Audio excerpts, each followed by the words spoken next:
Okay guys, so today we're going to go over our trades. Today we took a few trades. We traded 3 stocks in total. MNPR, BFRA, and IGC. So first we'll go over MNPR. Kind of like yesterday, I'm not going to be able to go through the pre-market trades because I'm already doing this pretty late and my charts don't show any pre-market action from the day before. So anyways, we'll kind of walk this down. Well, let me pull up. Let's see. 31. Okay, so I'll do this. I'll open up the actual live trading of today and we'll see how we traded it live. So here is the high from a couple days. okay, we'll see here. MNPR, this bottom right corner, it was moving a good bit. Let's see.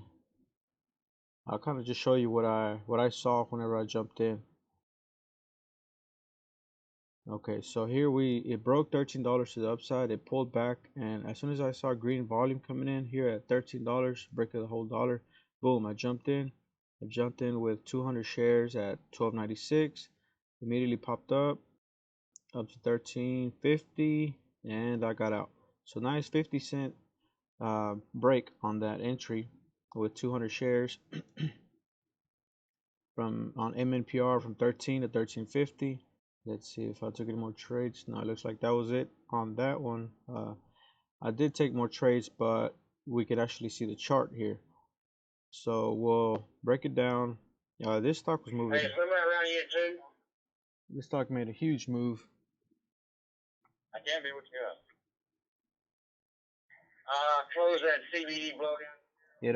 So it made a huge move from down around $8 up to $14.50. Very nice. So out of the gates, this one. Let's see.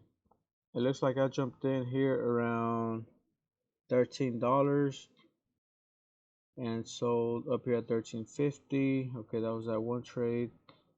And then out of the gates, I did not take any more trades on this one. Or did I? I'm more confused now. Sorry about this. Let's see. Let's jump into around 8:30. That's whenever the market opens.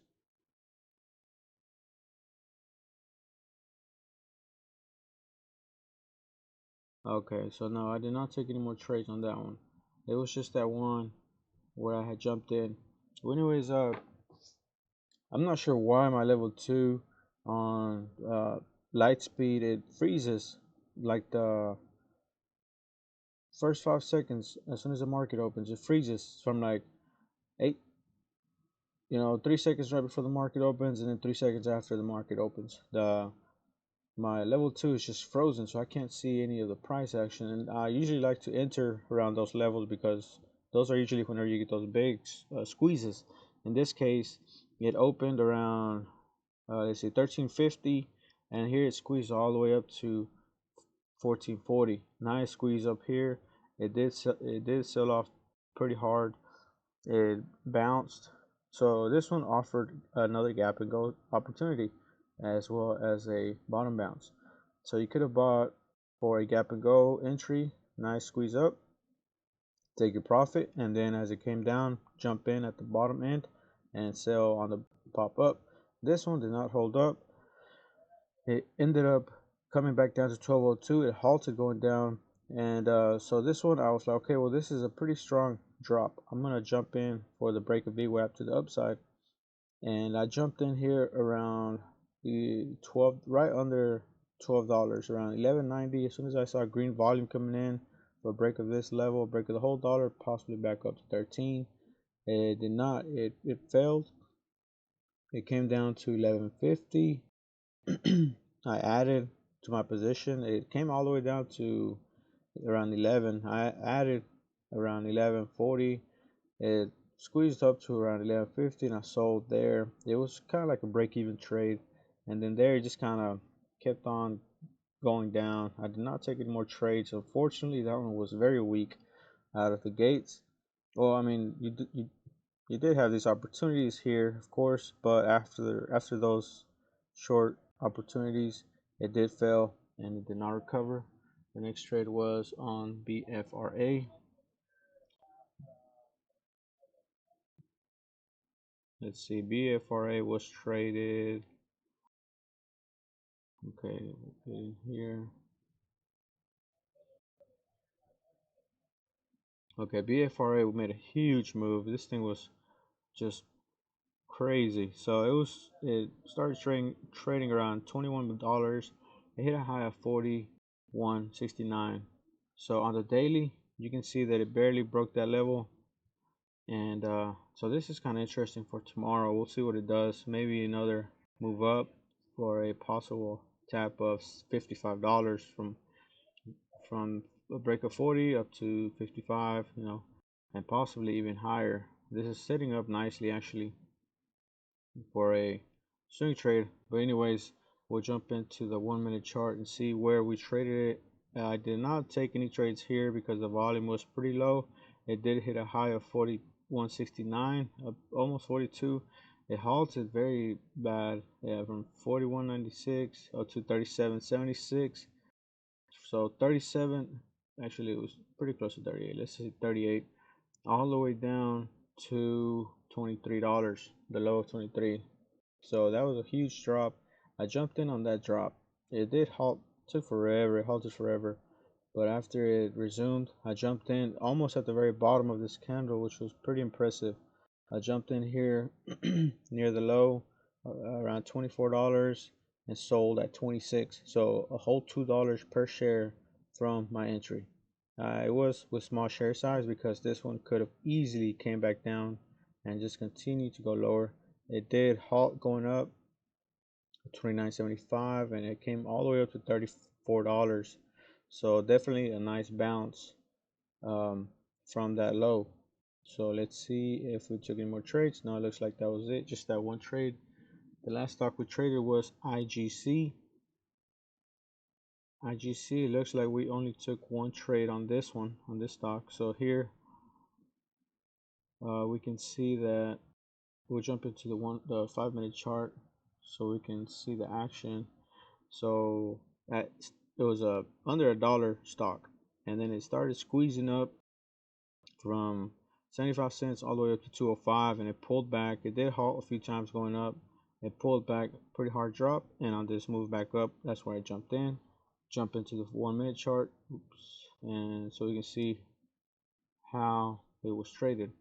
So here we can see more clearly the action that it popped up here to 112, pulled back, rode VWAP, came up, halted going up one time, and then it resumed higher, halted again. It had a little pullback here, broke this high of 167, halted up at 181, squeezed up to 205. It did pull back. This was a pretty strong doji, shooting star doji. Halted at 180 going down. Usually I was kind of expecting a little pullback here for a move back up, but that was not the case. It resumed lower at 167, hit a low of 156, halted going down at 147.